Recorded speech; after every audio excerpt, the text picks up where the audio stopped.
Sumakay si Pangulong Bongbong Marcos kasama ang kanyang pamilya at DOTR Secretary Vince Hizon sa MRT-3 North Avenue Station.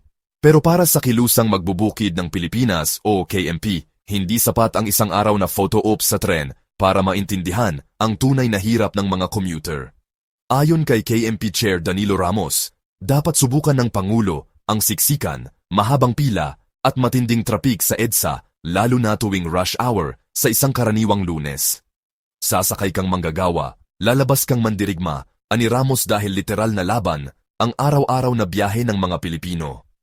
Sa kabila ng pagpapalawig ng oras ng MRT, nananatiling puno ang mga tren at ngayong taon, nagtaas pa ang pamasahe sa LRT1.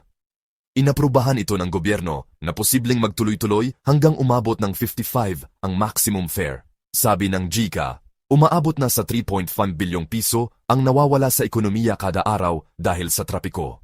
At kung walang konkretong aksyon, baka umabot pa ito ng 5.4 bilyon pagsapit ng 2035.